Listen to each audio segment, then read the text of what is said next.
Dalam beberapa dekade terakhir, dinamika bisnis mengalami transformasi yang signifikan. Hal tersebut karena adanya perkembangan teknologi, globalisasi pasar, terus ada perubahan perilaku konsumen, dan terakhir ada tantangan dari lingkungan. Faktor-faktor tersebut memaksa dan membuat organisasi untuk terus mengevaluasi dan juga memperbarui perencanaan mereka. Maka dari itu, kita akan membahas tentang materi perencanaan strategis. Di antaranya ada apa sih itu perencanaan strategis? Lalu ada juga tentang pentingnya perencanaan. Terus kita akan membahas tentang fungsi perencanaan dan hubungannya dengan fungsi lain. Dan terakhir, proses perencanaan itu sendiri.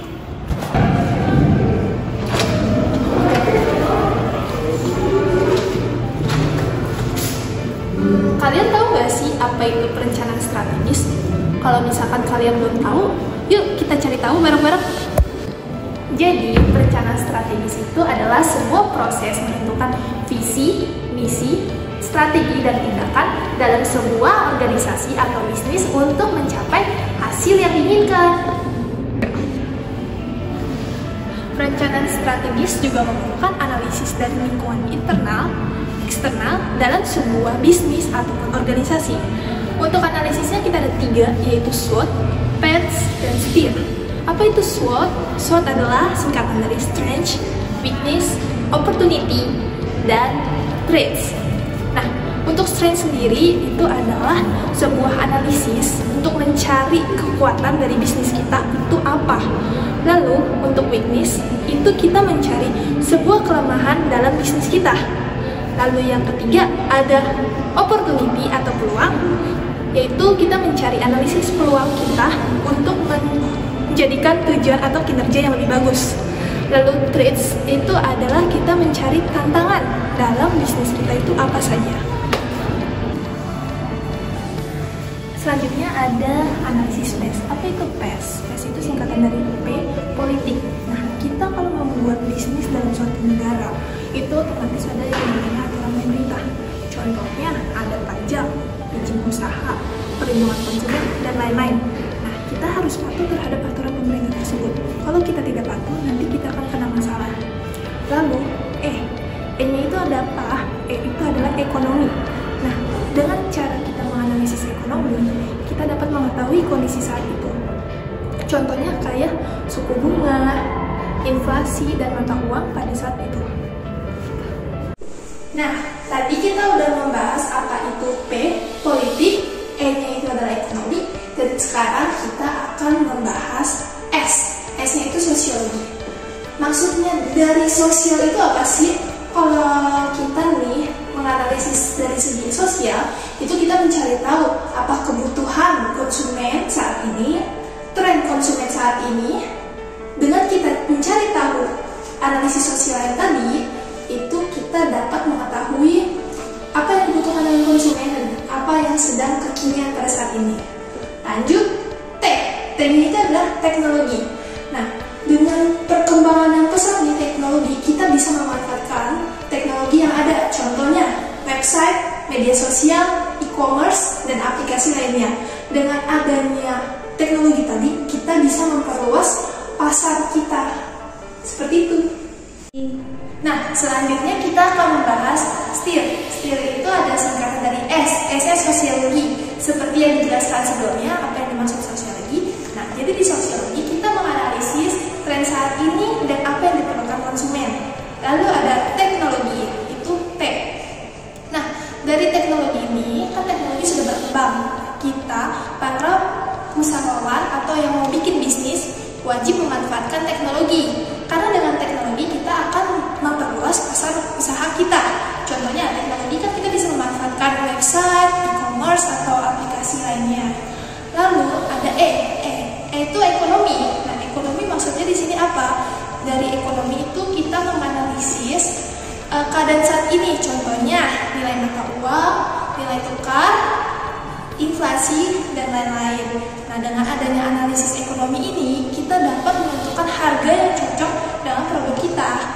Lalu selanjutnya ada E yang kedua, yaitu ekologi. Nah, dimaksud dari analisis ekologi itu apa? Jadi maksud dari analisis ini itu kita menganalisis faktor-faktor dari lingkungan, contohnya iklim, cuaca, dan lain-lain.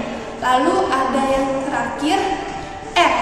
R itu adalah analisis regulasi. Maksud analisis regulasi ini adalah faktor-faktor yang berhubungan dengan pemerintahan, hukum, contohnya perundang-undangan, izin usaha, dan lain-lain.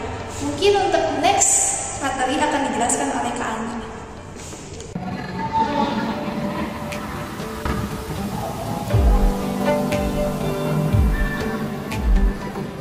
Hai guys, jadi di sini aku mau menjelaskan tentang pentingnya suatu proses perencanaan. Nah, di dalam organisasi itu biasanya ada proses perencanaan atau susunan proses perencanaannya, guys.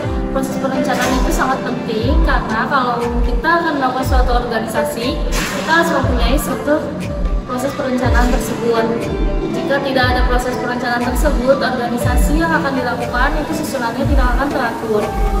Dan sumber daya apa aja yang akan dibutuhkan itu akan lebih terkonsep dan kita tahu berapa totalnya. Jadi dalam satu organisasi itu penting banget ya guys punya proses perencanaan.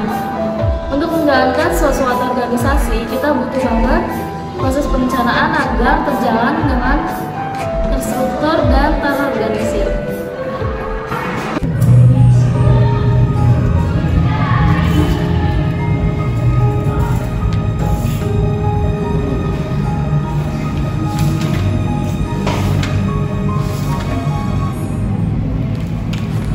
Perencanaan dan fungsi lain itu ada 3 macam. Yang pertama yaitu ada organizing. Organizing adalah suatu perencanaan dengan fungsi pengorganisasian. Perencanaan menunjukkan bagaimana sih mengorganisasikan sumber daya untuk mencapai organisasi yang efektif tinggi. Yang ketiga yaitu ada directing. Directing adalah suatu perencanaan dengan fungsi pengarahan. Perencanaan menentukan kombinasi paling baik dari sumber daya yang diperlukan, yaitu untuk apa? 1 untuk memengaruhi, 2 untuk memotivasi karyawan. Yang ketiga yaitu ada controlling. Controlling ini suatu perencanaan dengan fungsi pengawasan. Pengawasan dan perencanaan ini mempunyai hubungan yang sangat erat. Perencanaan menentukan nilai dan tindakan suatu perencanaan. Pada proses penyusunan rencana, fungsi manajemen perencanaan yang akan kita lakukan, salah satunya adalah menentukan langkah kita ke depan untuk menetapkan target dan tujuan yang akan kita capai. Perusahaan tujuan menjadi penting karena dalam penyusunan rencana terdapat beberapa tujuan yang harus menjadi prioritas, baik itu tujuan yang bersifat umum maupun tujuan yang bersifat khusus. Lantas, bagaimanakah caranya menetapkan target dan tujuan dengan baik dan benar?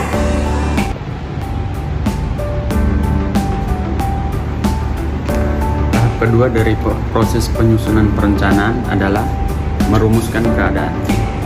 Artinya, perlu pemahaman tentang posisi atau keadaan organisasi terhadap tujuan yang hendak dicapai. Hal ini penting karena dapat mengatasi ketidakefektifan manajemen dalam organisasi.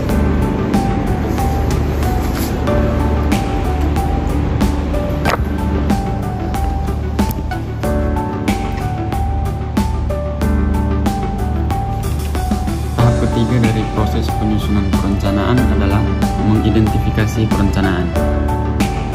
Mengidentifikasi perencanaan perlu untuk mengatasi segala kemudahan dan kelemahan, kekuatan dan hambatan, serta kemudahan perlu diidentifikasikan untuk mengukur kemampuan organisasi dalam mencapai tujuan.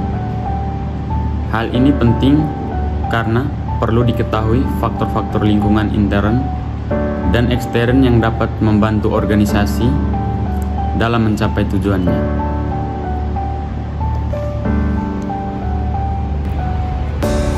Terakhir dalam proses penyusunan perencanaan adalah pengembangan perencanaan.